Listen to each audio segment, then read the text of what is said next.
Hello friends, welcome back to the daily soap update. आज रात अनुपमा के सीरियल में क्या होने वाला है हम आपको इस वीडियो में बताएंगे। सो गाइस, वीडियो को पूरा देखिएगा एंड चैनल को सब्सक्राइब करना ना भूलिएगा। कल के एपिसोड में हम लोगों ने देखा था कि बापूजी की तबीयत का ऑपरेशन हो जाता है और डॉक्टर सभी लोगों को बताते हैं कि अब वो डेंजर जोन से बाहर है। अनुपमा वनराज को काव्या के घर से लेकर आती है और वनराज बापूजी की इस हालत की जिम्मेदार अनुपमा को बताता है और बोलता है कि यदि बापूजी को कुछ भी हुआ तो वो उसे छोड़ेगा नहीं। और अनुपमा किंजल को कॉल कर बोलती है कि मैं कार चलाना सीखूंगी और किंजल बोलती है हाँ मम्मी मैं आपको कार चलाना सिखाऊंगी। आज के एपिसोड की शुरुआत होगी बापूजी के साथ में। बापूजी को सुबह होश आता है और वनराज बापूजी का हाथ पकड़कर बैठा रहता है। तो वनराज बापूजी से कहता है कि बापूजी अगर आगे से आपने ऐसा किया तो लड़ाई हो जाएगी। तो बापूजी वनराज से कहते हैं और आगे से यदि तू रोया तो पिटाई हो जाएगी। ये बोलकर दोनों मुस्कुराते हैं। तो इतनी देर में बा आती है। माँ बोलती कि आपकी आदत है मुझे परेशान करने की, कल आपने मुझे बहुत परेशान किया। तो बापूजी वनराज से बोलते देख लड़ाई और झगड़े की बात सुनकर देख तेरी बात अपने आप चली आई। और इतने में अनुपमा भी वहां पर आती है और अनुपमा जैसी आती दवाइयाँ रखती है और बापूजी से बोलती आप कैसे हैं। तो बापूजी बोलते मैं अब ठीक हूँ। तो अनुपमा बोलती बापूजी आज से आपकी क्रीम रोल बंद। तो बापूजी बोलते ठीक है, अब मैं पंडित जी को बुलाकर क्रीम रोल का नाम लौकी रखवा दूंगा क्योंकि लौकी सेहत के लिए बहुत अच्छी होती है। वो लोग मुस्कुराते हैं तो वनराज अनुपमा को डांटते हुए बोलता है कि अच्छा तुम्हें ये सब मजाक लग रहा है, तुम्हें कहीं ना कहीं तुमसे ही गलती हुई होगी, तुमने कुछ उल्टा सीधा खिलाया होगा या तुमने दवाई देने में लापरवाही बरती होगी तभी बापूजी की तबीयत खराब हुई है। इतनी देर में बा वनराज को डांटते हुए बोलती है कि अच्छा सारी गलती बहू की है, कल यदि बहू नहीं होती तो आज आज हम इन्हें नहीं देख पाते। कल रात तू कहाँ था जब इनकी तबीयत खराब हुई, तब बहू साथ में थी, वही इन्हें हॉस्पिटल लेकर गई, उसी ने ऑपरेशन का निर्णय लिया और पूरी रात वही इनके पास में बैठी थी। तू कहाँ था पूरी रात। बाकी ने ऑफिस के सभी लोगों को कॉल किया था परंतु किसी को भी इस मीटिंग के बारे में नहीं पता था। तोशु ऑफिस गया था पर वो भी खुला हुआ नहीं था, न तो तेरा फोन लग रहा था न काव्या का, दोनों का मोबाइल स्विच ऑफ आ रहा था। जब इस मीटिंग के बारे में किसी को पता ही नहीं था तो तू ये बता तू कहाँ था।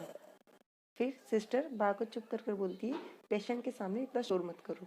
तो बा उसे सॉरी बोलती और अनुपमा के पास जाकर बोलती कि थैंक यू तूने इनकी जान बचाई है। तो अनुपमा बोलती छोड़िए ना बा, बाकी की बातें हम लोग घर जाकर करेंगे। उधर समर और तोशु सोफे पे लेटे होते हैं। तो समर तोशु से बोलता है भाई दिवाली तक बापूजी घर आ जाएंगे ना। तो तोशु बोलता है हाँ आ जाएंगे, बस अब की बार डेकोरेशन और लाइटिंग ज़्यादा अच्छी करना। तो समर बोलता है आप क्या करेंगे। तो तोशु बोलता है वही जो बड़े भाई करते हैं, मैं फीडबैक दूंगा। इतनी देर में अनुपमा आती है, उन दोनों को चाय देती है और बोलती है तुम दोनों चाय पी लो, थेपले डब्बे में रखे हैं खा लेना, और पाखी को मैंने सुला दिया है। वनराज आता है और बा से बोलता है बा मैं ऑफिस जा रहा हूँ। तो बा बोलती है तू कहीं भी जा बस तेरा फ़ोन चालू रखना। इतनी देर में किंजल बाहर से गाड़ी का हॉर्न बजाती है। तो बा और सभी लोग बाहर देखते हैं। तो बा बोलती है ये तो किंजल है। तो किंजल बाहर से आवाज़ लगाती है मम्मी जल्दी से आइए, हमें चलना है। तो अनुप तो बा अनुपमा से बोलती है ये तुझे आवाज़ लगा रही, तू कहाँ जा रही है। तो वनराज बोलता है सैर सपाटे की कमी पड़ गई थी जब किंजल के साथ तुम बाहर जा रही हो। तो वो बोलती है मैं कार चलाना सीखने जा रही हूँ। तो बस सभी लोग उसकी बात सुनते और तोशु और समर बाहर जाते। तो समर खुश हो जाता है और तोशु भी गुस्से में किंजल के पास जाता है और किंजल से बोलता है किंजल तुम मम्मी को प्रवोक करना बंद करो इन सब चीज़ों के लिए। तो किंजल बोलती है कि मैं उन्हें प्रवोक नहीं कर रही हूँ, उन्हें मैं कार चलाना सिखाऊंगी। तो समर बोलता है शाबाश Kinju baby and sorry Toshu baby. तो तोशु किंजल से बोलता है मम्मी एक हाउस वाइफ है। तो किंजल बोलती है ऐसा किसने कहा कि हाउस वाइफ कार चलाना नहीं सीख सकती। तो फिर तोशु बोलता है किंजल से कि पर मम्मी की एज। तो किंजल बोलती है सीखने की कोई कोई एज नहीं होती ये पारितोष, और अब तुम बिल्कुल तुम्हारे पापा की तरह बातें कर रहे हो, ये सब करना बंद करो। उधर कार चलाने की बात सुनकर वनराज गुस्सा करता है और बोलता है कि अब तुम कार चलाना सीखोगी, कभी तुमने साइकिल भी चलाई है। और हाँ तुम्हारे तो मायके वालों की औकात भी नहीं थी कि वो तुम्हें साइकिल चलाना सिखाए। इतनी देर में बा गुस्सा करती है और बा बोलती है इन सब की क्या ज़रूरत है। तो अनुपमा बोलती है बा पर मुझे कार चलाना सीखना है। तो वनराज उसे डांटते हुए बोलता है अब तुम मेरी बात से जुबान लड़ा रही हो। तो वो बोलती है वो मेरी भी बा है। तो बा बोलती है तू विनती कर रही तो मैं तेरी विनती को कैंसिल कर रही हूँ। तू साइकिल का पिछला पहिया है, तू आगे बढ़ने की कोशिश मत कर वरना साइकिल उलट जाएगी। तू ये कार चलाना सीखने से अच्छा है कि तू अपनी गृहस्थी चलाना सीखे, नहीं तो फिर तेरे गृहस्थी का संसार बेकार हो जाएगा। और बा बोलती है अचानक तुझे क्या हो गया, पहले तो तू गाय बनी हुई थी अब सींग मारने लगी। घर के काम के लिए बनी है, घर का काम कर। और कभी तू अपनी टेटू वाली सहेली के साथ घूमने निकल पड़ती, कभी अकेले निकल पड़ती। तुझे हो क्या गया है? यदि गाय और बकरी को भी यदि खूंटे से बांध दिया जाए तो वो भी कहीं नहीं जाती, लेकिन तू तो फिर भी कहीं ना कहीं निकल ही पड़ती है। तो वनराज बोलता है, ठीक है माँ, जाने दीजिए। इसे तो ये भी नहीं पता है कि किस रोड पर गाड़ी चलानी है, किस रोड पे नहीं, किस बत्ती पे गाड़ी को रोकी जाती है, किस बत्ती पे चलाया जाता है। इसे तो कुछ भी नहीं पता है। इसे तो ये भी नहीं पता है कि नो एंट्री में कार नो एंट्री का रास्ता कौन सा है। तो वो बोलती है कि नो एंट्री पे जाने की आदत मेरी नहीं है, नो एंट्री पे जाने की आदत किसी और की है। वनराज उसकी बात सुनता है और बोलती, ना तो जिंदगी में कभी कोई गलत रास्ता लिया है, ना कभी गलत रास्ता मैं लूंगी। तो बा बोलती है, पर फिर भी मैं तुझे कह रही हूँ कि तू कार चलाना नहीं सीखेगी। पंडराज भी बोलता है कि अब मैंने कह दिया है तो तुम कार चलाना नहीं सीखोगी, और बापू जी आने वाले हैं, दिवाली की तैयारियां करो उनके लिए। तो वो और ये बोलकर वो जाने लग जाता है। तो वो बोलती है, मैं तो कार चलाना सीखूंगी। और फिर बा और वनराज पलट कर देखते हैं तो वो बा से बोलती है, बा ये कार चलाना मैं बापू जी के लिए सीख रही हूँ, क्योंकि जिस दिन बापू जी की तबीयत खराब थी उस दिन ना ये थे, ना तोशु था, ना समर थे, ना मामा जी थे।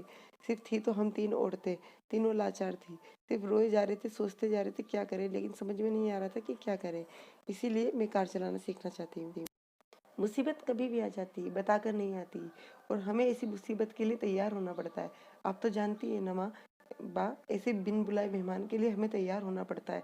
बस मैं उसी के लिए तैयारी कर रही हूँ। ये मना कर रहे, समझ में आ रहा है, लेकिन आप तो वहाँ थी ना, आप तो जानती उस उन पलों में हमारे साथ क्या बीती। आप मना कर रही, वो मुझे समझ में नहीं आ रहा है। बा मैंने जिंदगी में जो भी काम किया इस घर की भलाई के लिए किया है, और आपके आशीर्वाद से किया है। अभी भी मैं इस घर के भले के लिए कर रही हूँ, और आपके आशीर्वाद से ही ये काम शुरू करूँगी। अगर आपको लगता है मैं गलत हूँ तो रोक लीजिएगा, मैं रुक जाऊँगी। और बस बा का आशीर्वाद लेती और वहाँ से निकल जाती है। वनराज और बा अनुपमा को देखते रहते हैं। उधर तोशु किंजल से बोलता है कि बा और पापा मम्मी को कभी भी इस चीज़ के लिए इजाज़त नहीं देंगे। और किंजल बोलती है, तुम अपने आप को देखो पारितोष, मम्मी बा और अंकल दोनों को संभाल लेंगी। तो पारितोष बोलता है कि अच्छा, मम्मी को मम्मी और पापा पापा को अंकल। तो किंजल बोलती है, हाँ, मम्मी को मम्मी और पापा को अंकल। इतनी देर में वो जाता है, बोलता है कि कभी भी पापा इस चीज़ के लिए मम्मी को इजाज़त नहीं देंगे, और जाकर स्लिप हटाने लग जाता है। तो अनुपमा हाथ पकड़ लेती है और स्लिप को फिर से सेट करती है। तो पारितोष पूछता है कि मम्मी, पर पापा ने आपको हाँ कर दी और बा ने। तो वो बोलती, बा से मैंने पूछा, लेकिन उन्होंने हाँ नहीं की, लेकिन मना भी नहीं किया। और बोलता पापा, तो वो बोलती, उनसे मैंने पूछा नहीं। वो बस ये बोलकर किंजल और समर दोनों मुस्कुराते हैं। इतनी देर बन रहा जो बा भी दरवाजे पर आकर खड़े हो जाते हैं।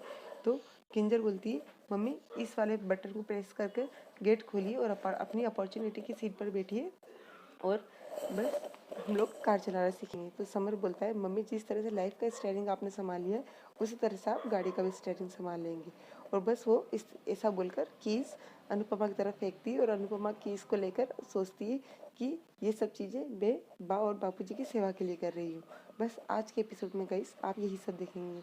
कल के एपिसोड में आप लोग देखेंगे कि किस तरह से किंजल और समर अनुपमा को कार चलाना सिखाएंगे, और वनराज सिर्फ उन्हें अपने कार में बैठा बैठा देखता रहेगा, और अनुपमा कार चलाते हुए वनराज की कार से आगे निकलेगी। तो ये सब आप कल के एपिसोड में देखेंगे।